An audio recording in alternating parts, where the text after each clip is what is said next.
प्रमोशनच्या दिवशी मला वाटलं होतं की तो दिवस माझ्या आयुष्यातला सगळ्यात सुंदर दिवस असेल. एका मोठ्या कंपनीत मला डायरेक्टर बनवलं होतं. हातात फुलांचा गुच्छ आणि छोटासा केक होता. आणि मनात एक आशा होती की माझा नवरा रोहित माझ्या मेहनतीवर गर्व करतील, माझ्या मेहनतीची प्रशंसा करतील. पण जसे ते घरात आत आले, त्यांनी त्यांची बॅग सोफ्यावर टाकली आणि माझ्याकडे न बघताच म्हणाले, तुझ्या या नोकरीशी आणि प्रमोशनशी मला काही देणं घेणं नाही. उद्या माझी आई आणि बहीण गावाकडून इकडे राहायला येत आहेत. त्यामुळे तू तुझं ऑफिसच्या कामाचं भूत उतरवून त्यांची सेवा करायला सुरुवात कर. त्यांचं बोलणं ऐकून माझ्या मनातला सगळा आनंद मातीत मिसळला. मी आश्चर्यचकित होऊन म्हणाले, पण रोहित, एवढा मोठा निर्णय घ्यायच्या अगोदर मला एकदा विचारणं पण गरजेचं वाटलं नाही का? माझं बोलणं ऐकून रोहित जोरजोरात हसायला लागला. त्याच्या हसण्यात तो पूर्वीचा पुरुषी अहंकार होता, जो मागच्या कितीतरी वर्षापासून मी सहन करत आले होते. रोहित म्हणाला, मी तुला विचारून निर्णय घेणार आहे का? माझं कुटुंब आहेत त्या दोघी. स्वातीचा घटस्फोट झाला आहे आणि तिला आधाराची गरज आहे. आता एकटी राहू शकत नाही. दोघी उद्यापासून आपल्यासोबत या घरात राहतील. नवऱ्याचं बोलणं ऐकून मी आतून तुटत होते. मी हळू आवाजात म्हणाले, मग माझं काय रोहित? मी या घरात कोण आहे? तसा रोहित माझ्या जवळ आला आणि बोट दाखवत म्हणाला, तू माझी बायको आहेस आणि बायकोचं काम घर आणि कुटुंब सांभाळणे असते, घराच्या जबाबदाऱ्या सांभाळणे असते. तू डायरेक्टर बनले आहेस तर तो गर्व तुझ्या ऑफिसमध्ये सोडून घरी येत जा. इथे तुझा हुकूम चालणार नाही. हे सगळं माझ्यासाठी नवीन नव्हतं. लग्न झाल्यापासून रोहितने कधीच माझ्या मेहनतीची कदर केली नव्हती. या घराचे अर्ध्यापेक्षा जास्त भाडे, घरातली सगळी बिलं, कामवालीचा पगार, सासूच्या दवाखान्याचा खर्च, इथपर्यंत की माझ्या नंदेच्या मुलांच्या शाळेचा सगळा खर्च माझ्या पगारातून जात होता. पण नातेवाईकांच्या समोर, बाहेरच्या लोकांच्या समोर रोहित कायम हेच दाखवत असायचे की सगळं घर त्यांच्या जीवावर चालत आहे. मी प्रत्येक वेळी हसून टाळत असायची, शांत बसत असायची. कारण मला लहानपणापासून हेच शिकवलं गेलं होतं की घरातल्या गोष्टी घरातच ठेवायच्या असतात, बाहेर जाऊन द्यायच्या नसतात. पण त्या दिवशी रोहितच्या डोळ्यात माझ्या करिअरबद्दल तिरस्कार होता. तो बघून माझ्या मनातली शेवटची आशा पण संपली. माझं काळीज जोरजोरात धडधडत होतं, पण डोकं पहिल्यांदा पूर्णपणे शांत होतं. मी माझ्या लग्नातली अंगठी बोटातून काढली आणि डायनिंग टेबलवर ठेवली. रोहित आश्चर्याने माझ्याकडे बघत होता. मी त्यांच्या डोळ्यात बघून म्हणाले, ठीक आहे रोहित, उद्या संध्याकाळपर्यंत तुम्ही तुमच्या आईला आणि बहिणीला घेऊन घरी याल. तेव्हा सगळ्यांना त्यांची घरातली खरी जागा मिळेल. माझं बोलणं ऐकून रोहितने डोळे मोठे केले आणि म्हणाला, तुझ्या बोलण्याचा काय अर्थ आहे? मी न घाबरता त्यांच्या डोळ्यात बघून म्हणाले, ते उद्या तुम्ही तुमच्या डोळ्यांनी बघा. असं म्हणत मी खोलीत निघून गेले. त्या रात्री मी एक असा निर्णय घेतला होता, त्याने रोहितचे पूर्ण जग क्षणात बदलून जाणार होते. दुसऱ्या दिवशी रोहित त्यांच्या आईला आणि बहिणीला आणायला गावी गेले आणि मी ऑफिसमधून सुट्टी घेतली. मागच्या काही वर्षापासून मी आज पहिल्यांदा दुसऱ्यांसाठी नाही तर स्वतःसाठी काहीतरी करणार होते. मी सगळ्यात अगोदर माझ्या वकील मैत्रिणीला नेहाला फोन केला. नंतर सोसायटी ऑफिसमध्ये जाऊन काही महत्त्वाचे कागद पूर्ण केले. त्यानंतर कुलूप नीट करणाऱ्याला बोलावून घेतले आणि दुपारपर्यंत मी घरातले सामान हलवण्यासाठी मदत करणाऱ्या कंपनीला बुक केले. घरी आल्यावर मी कपाटातून माझी महत्त्वाची कागदपत्र गोळा केली. फ्लॅटच्या लोनचे कागद, बँकेचे स्टेटमेंट, घरातल्या बिलांच्या पावत्या आणि रोहितचे ते सगळे मेसेज, ज्यात ते माझ्याकडे पैसे मागत होते. त्यातला एक एक कागद, मेसेज मी न बोलता माझी कहाणी सांगत होते. बाहेरचे जग रोहितला या घराचा मालक समजत होते, पण सत्य हे होतं की या घराचा प्रत्येक हप्ता मी माझ्या मेहनतीच्या पैशातून भरलेला होता. मी दुपारपर्यंत न थकता सगळी कामं करत राहिले. संध्याकाळपर्यंत रोहितचे सगळे सामान पॅक करून खाली पार्किंगमध्ये आणून ठेवले. आता घरात फक्त माझ्या एकटीचं सामान, माझी पुस्तकं आणि माझी झाडं राहिली होती. संध्याकाळी 7 वाजता दारावरची बेल वाजली. मी अगोदरच तयार होते. मी सकाळीच घराचा डिजिटल लॉक पासवर्ड बदलला होता. बाहेर रोहित त्याच्या आई आणि बहिणीच्या सोबत उभा होता. त्यांच्या हातात मोठमोठ्या 2 बॅग होत्या. रोहितने जुना पासवर्ड टाकला, पण लॉक उघडला नाही. त्याने 2-3 वेळा प्रयत्न केला, पण दार उघडलेच नाही. काही वेळाने मी आतून दार उघडले, पण दाराची साखळी काढली नाही. रोहितने दारातून आत डोकावून बघितले. तसा त्यांचा चेहरा बघण्यालायकीचा झाला होता. हॉल पूर्णपणे बदललेला होता. त्यांच्या आवडीचा सोफा, त्यांच्या ऑफिसच्या फाईल, त्यांचे बूट, गिटार, कपडे, घरात काहीच नव्हतं. घर पूर्णपणे मोकळे दिसत होते. रोहित रागात ओरडत म्हणाले, नीलम, हे सगळं काय आहे? माझे सगळं सामान कुठं आहे? मी दाराची साखळी काढली, पण दारातच उभे होते, म्हणजे घरात कोणी येऊ नये. मग खूप शांत आवाजात म्हणाले, रोहित, हा कुठला तमाशा किंवा नाटक नाही. ही एक हद्द आहे, जी मी खूप अगोदरच ओढायला हवी होती. माझी सासू लगेच पुढे आली आणि म्हणाली. त्यांच्या आवाजात अजून पण तो जुना अहंकार होता. माझी सासू रागात म्हणाली, नीलम, तुझी अक्कल जागेवर आहे का नाही? स्वतःच्या सासूला, नवऱ्याला आणि नंदेला अशीच दारात उभी करणार आहेस का? मी त्यांच्याकडे बघितलं आणि म्हणाले, मी कुठल्या सासूला थांबवत नाही आई. मी त्या माणसाला थांबवत आहे, ज्याने मागच्या 5 वर्षापासून मला घरातली फुकटची कामवाली आणि ATM मशीन समजलं होतं. माझं बोलणं ऐकून रोहितचा चेहरा रागाने लाल झाला. त्यांनी रागात हातातली बॅग जमिनीवर आपटली आणि म्हणाले, नीलम, तुझं डोकं फिरलं आहे का? हे माझं घर आहे. चल, दारातून बाजूला हो, आम्हाला घरात येऊ दे. मी न घाबरता टेबलवरून एक फाईल घेऊन आले आणि त्यांच्या हातावर ठेवली आणि त्यांच्या डोळ्यात बघून म्हणाले, रोहित, जास्त गैरसमजात राहू नका. हे घर माझ्या नावावर आहे, ज्याचे पैसे मी माझी FD तोडून दिले आहेत. या घराची ओनर मी आहे. आणि राहिली गोष्ट तुमच्या सामानाची, ते खाली नीट पार्किंगमध्ये असलेल्या गोडाऊनमध्ये एका बाजूला व्यवस्थित ठेवलं आहे. माझं बोलणं ऐकून माझी नणंद स्वाती घाबरून भावाकडे बघायला लागली. ती हळू आवाजात म्हणाली, दादा, तू तर बोलत होतास की आमच्या येण्यामुळे वहिनी खूप खुश आहे आणि तिने स्वतः आम्हाला इथे राहायला बोलावलं आहे. स्वातीचं बोलणं ऐकून पहिल्यांदा रोहितच्या चेहऱ्याचा रंग उडाला. आता त्यांना कळायला लागले होते की त्यांच्या खोट्या रुबाबाचा पडदा लवकरच फाटणार आहे. स्वातीच्या बोलण्याने थोडा वेळ घरात शांतता पसरली. रोहितच्या चेहऱ्याचा रंग उडाला होता. त्यांनी ती फाईल उघडली आणि वाचायला सुरुवात केली. प्रत्येक येणारं पान त्यांचा खोटा अहंकार तोडत होतं.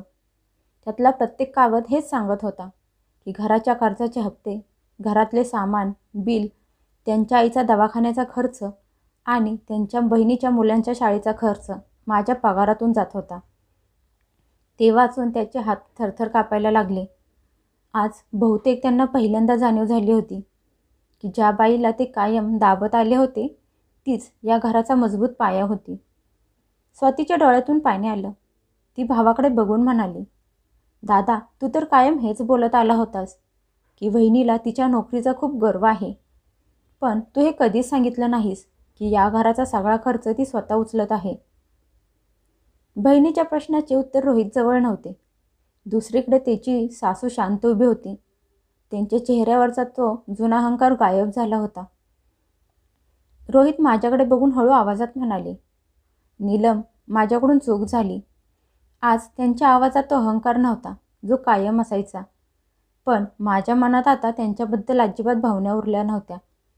मी हलकी हसले आणि म्हणाले, रोहित, चूक एकदा होते आणि तुम्ही ही चूक मागचे 5 वर्ष रोज करत आला आहात.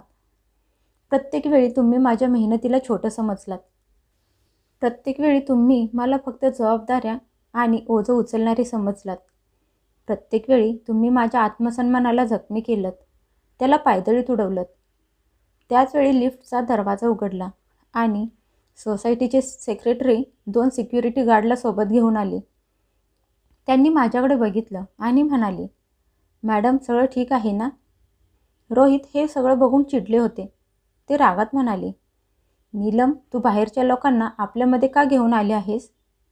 तुला हे करताना लाज वाटली नाही का? मी त्यांच्याकडे बघितलं आणि शांत स्वरात म्हणाले, लाज मला का वाटायला हवी रोहित? लाज तर त्या माणसाला वाटायला हवी ज्याने एवढी वर्ष त्याच्या बायकोचा फक्त वापर करून घेतला आणि त्या बदल्यात तिला साधा मान सन्मान पण दिला नाही. सोसायटीचे सेक्रेटरी म्हणाले, सर, मॅडमने आम्हाला अगोदरच सूचना दिली होती की जर कोणी जबरदस्ती माझ्या घरात घुसण्याचा प्रयत्न केला तर मदतीला यावं म्हणून. हे ऐकून रोहित सुन्न झाला. त्यांना कळून चुकलं होतं की खेळ आता त्यांच्या हातातून निसटला आहे. त्याचवेळी मी एक पाकीट त्यांच्या हातात दिलं. त्यांनी ते पाकीट उघडलं तसे त्यांचे हातपाय अजूनच थरथर कापायला लागले. ते माझ्या वकिलांकडून पाठवलेलं नोटीस होतं. रोहितने माझ्याकडे बघितलं आणि हळू आवाजात म्हणाले, नीलम, तुझी हे सगळं खरंच करायची इच्छा आहे का? मी म्हणाले, रोहित, मी तुमच्याकडून बदला घेत नाही, तर मी फक्त माझा स्वाभिमान परत घेत आहे आणि मी हा निर्णय कुठल्या मजबुरीने किंवा भीतीने अजिबात बदलणार नाही. माझं बोलणं ऐकून माझ्या नवऱ्याच्या पायाखालची जमीनच सरकली. त्यांना पहिल्यांदा जाणीव झाली की ज्या बाईला ते कायम कमजोर समजत आले होते, आज ती त्यांच्यापुढे मजबूतीने उभी होती. पण सगळ्यात मोठा धक्का बसायचा अजून बाकी होता. कारण पुढच्या क्षणी स्वातीने जे सत्य सांगितले त्याने माझ्या नवऱ्याची उरलीसुरली इज्जत पण संपवली. रोहित अजून पण हातात नोटीस घेऊन उभे होते. त्यांनी मान खाली घातली होती आणि त्यांच्या चेहऱ्यावर भीती स्पष्ट दिसत होती. तेवढ्या स्वाती त्यांच्याकडे वळली आणि म्हणाली, दादा, तू अजून किती खोटं बोलणार आहेस? तू तर आम्हा सगळ्यांना हेच सांगितलं होतंस की बहिणी तुला जरा पण इज्जत देत नाही, तुला घरात काहीच महत्त्व देत नाही, जबाबदाऱ्या सांभाळत नाही आणि फक्त तिच्या करिअरच्या मागे पळत असते. पण इथे आल्यावर आम्हाला सत्य काहीतरी वेगळंच समजलं. रोहित घाबरून म्हणाले, स्वाती, तुला कळत नाही. पण यावेळी स्वाती त्यांचं बोलणं मध्येच थांबवत म्हणाली, नाही दादा, आता मला सगळं समजलं आहे. तू कायम आम्हाला बहिणीबद्दल भडकवत आला होतास, तिच्याबद्दल खोटं सांगत होतास. पण आज जर ही फाईल आमच्या समोर आली नसती तर कदाचित सत्य आम्हाला कधीच समजले नसते. त्यांची आई पण त्यांच्याकडे बघायला लागली. त्यांच्या डोळ्यात असणारे प्रश्न स्पष्ट दिसत होते. त्या हळू आवाजात मुलाला म्हणाल्या, रोहित, हे सगळं खरं आहे का? एवढ्या वर्षात घरातले सगळे खर्च नीलम करत होती? आईचं बोलणं ऐकून रोहितने मान खाली घातली. त्यांचं शांत बसणं त्यांचं उत्तर होतं. पण त्यावेळी माझ्यासाठी हे क्षण थोडे विचित्र होते. ज्या लोकांनी माझं बोलणं ऐकून न घेता निर्णय ऐकवले होते, आज तेच लोक सत्य त्यांच्या डोळ्यांनी बघत होते. पण आता माझ्या मनात कुणाला खोटं, चुकीचं सिद्ध करण्याचा आनंद नव्हता. एवढी वर्ष सगळं सहन करून माणसाच्या मनातल्या भावना पण संपून जातात. माझी नणंद स्वाती हळूहळू माझ्या जवळ आली. त्यांच्या डोळ्यातून पाणी येत होतं. त्या थरथरत्या आवाजात म्हणाल्या, वहिनी, झालंच तर मला माफ कर. मी कायम माझ्या दादाच्या बोलण्यावर विश्वास ठेवत आले होते. मी कधीच तुझ्या बाजूने विचार करायचा प्रयत्न पण केला नाही. मी त्यांच्याकडे बघितलं. आज त्यांच्या डोळ्यात तो जुना गर्व नव्हता. मी त्यांच्या हात हातात घेऊन म्हणाले, ताई, स्वतःची चूक कबूल करणे सगळ्यात मोठी गोष्ट असते आणि तीच नवीन सुरुवात असते. पण काही नात्यातले घाव एवढे खोल असतात की ते भरून यायला वेळ लागतो. हे ऐकून माझ्या नवऱ्याच्या डोळ्यातून पाणी यायला लागलं. कदाचित आयुष्यात पहिल्यांदा त्यांना त्यांच्या चुकांची जाणीव झाली होती. ते माझ्या समोर आले आणि म्हणाले, नीलम, मी हरलो आहे. कारण मी तुला कधीच माझी बायको समजली नाही. मी तुला फक्त ATM आणि जबाबदारी समजलो. जेव्हा गरज लागली तेव्हा तुझा वापर करून घेतला आणि जेव्हा तुला मान सन्मान द्यायची वेळ आली तेव्हा कायम मागे सरकलो. सगळं शांतपणे ऐकत उभे होते. पण आता यासाठी खूप उशीर झाला होता. काही चुका अशा असतात, त्यांचा पश्चाताप तर होऊ शकतो, पण त्या चुका सुधारता येऊ शकत नाहीत. मी मोठा श्वास घेतला आणि म्हणाले, रोहित, तुम्ही हे 2-3 वर्षांपूर्वी बोलला असता तर कदाचित तुम्हाला मी एक संधी दिली असती. पण आज नाही. कारण आज मी स्वतःला, स्वतःच्या अभिमानाला परत मिळवलं आहे आणि आता मला परत स्वतःला गमवायचं नाही. माझं बोलणं ऐकून रोहितने मान खाली घातली. त्यांनी काही न बोलता बॅग उचलल्या आणि तिथून जायला लागले. त्यांच्या मागे मागे त्यांची आई आणि बहीण पण निघाल्या. लिफ्टचे दार उघडले आणि ते तिघं आत गेले. जाण्याअगोदर एकदा वळून रोहितने मागे बघितले, पण यावेळी डोळ्यात गर्व नव्हता, तर फक्त पश्चाताप होता. मी काही वेळ दारात तिथेच उभे होते. मला असं वाटत होतं की खूप वर्षांचं ओझं माझ्या खांद्यावरून उतरलं आहे. पण ही गोष्ट इथेच संपली नाही. खरा निर्णय अजून बाकी होता. 6 महिन्यांनी कोर्टात जो निर्णय झाला त्याने माझे आयुष्य कायमचे बदलले. नंतर मी घरात आले. आज घरात खूप शांतता होती. नाही कुठला टोमणा, नाही कुठला हुकूम आणि नाही कुणाला खुश करण्याची मजबुरी. मी भिंतीवर असलेल्या माझ्या आईच्या फोटोकडे बघितलं. माझ्या डोळ्यात पाणी होतं, पण ते दुःखाचं नव्हतं, तर शांतीचं होतं. मी आईच्या फोटोकडे बघून म्हणाले, आई, मी या घराला वाचवण्याचा खूप प्रयत्न केला होता. पण जर घरच माणसाचा मान सन्मान हिसकावून घ्यायला लागेल, तेव्हा स्वतःला वाचवणं खूप गरजेचं असतं. पुढचे काही दिवस रोहित मला सारखे फोन करत होते. कधी रडत असायचे, तर कधी माफी मागत असायचे, तर कधी मी स्वतःला बदलेन बोलत असायचे. पण मला माहीत होतं की काही नाती एका दिवसात तुटत नाहीत. त्यांना तुटायला, त्यांच्यातला विश्वास संपायला वर्षे लागतात. आमचं नातं पण त्या दिवशी तुटलं नव्हतं, ज्या दिवशी मी त्यांना घरातून, माझ्या आयुष्यातून बाहेर काढलं होतं. ते तर हळूहळू प्रत्येक त्या दिवशी तुटत चाललं होतं, ज्या दिवशी त्यांनी माझ्या मेहनतीकडे दुर्लक्ष केलं. माझ्या आत्मसन्मानाला तुडवलं गेलं. मला माणसांच्या ऐवजी फक्त जबाबदारी ओझं उचलणारी समजलं गेलं. 6 महिन्यानंतर आम्ही घटस्फोट घेतला. त्या दिवशी कोर्टात रोहित पहिल्यासारखा मेजाशीत दिसत नव्हते. त्यांचा पुरुषी अहंकार गायब झाला होता. त्यांनी त्यांच्या चुकांचा स्वीकार केला होता. एवढ्या वर्षात मी खर्च केलेला सगळा पैसा त्यांनी मला परत दिला. कोर्टात जेव्हा न्यायाधीश साहेबांनी शेवटच्या कागदावर सही केली, तेव्हा मला असं वाटलं की माझ्या आयुष्यातला सगळ्यात मोठा अध्याय कायमचा बंद झाला. कोर्टातून बाहेर आल्यावर रोहित माझ्यासमोर उभे राहिले आणि म्हणाले, नीलम, कदाचित मी माझ्या आयुष्यातली सगळ्यात किमती वस्तू कायमची गमावली. तुझी माझ्या आयुष्यातली किंमत मला खूप उशिरा समजली. त्यांचं बोलणं ऐकून मी त्यांच्याकडे बघितलं आणि फक्त एवढंच म्हणाले, एखाद्या माणसाची किंमत तेव्हा समजायची असते, जेव्हा ती व्यक्ती तुमच्यासोबत असते, ती गेल्यानंतर नाही. त्यांनी मान खाली घातली आणि तिथून काही न बोलता निघून गेले. त्याच दिवशी माझ्या ऑफिसमध्ये माझ्या प्रमोशनची पार्टी ठेवली होती. केक होता, तीच फुलं होती आणि तेच लोक होते, ज्यांनी कायम माझ्या मेहनतीची कदर, प्रशंसा केली होती. पण यावेळी एक गोष्ट वेगळी होती. माझं हसू खोटं किंवा बनावटी नव्हतं. आज पहिल्यांदा मी मनापासून कुठल्याही ओझ्याशिवाय हसत होते. खूप खुश होते. माझ्यासोबत काम करणाऱ्या लोकांनी माझे अभिनंदन केले. मी सगळ्यांच्या मध्ये उभे होते, पण माझ्या डोक्यात एकच गोष्ट सुरू होती. मला समजलं होतं की नाती फक्त प्रेमाने चालत नाहीत, तर नात्यांचा खरा आधार नात्यातला मानसन्मान आणि त्याची इज्जत असते.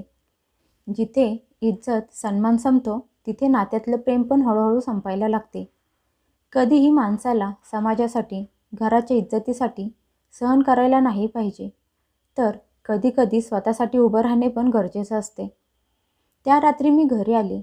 बाल्कनीत उभी राहून बाहेर आकाशात चमकत असलेले तारे बघत होते. मला त्यावेळी जाणीव झाली की मी कुठलंही नातं गमावलं नव्हतं, तर मी स्वतःला परत मिळवलं होतं. आणि आयुष्यातला यापेक्षा मोठा दुसरा कुठलाही विजय असू शकत नाही.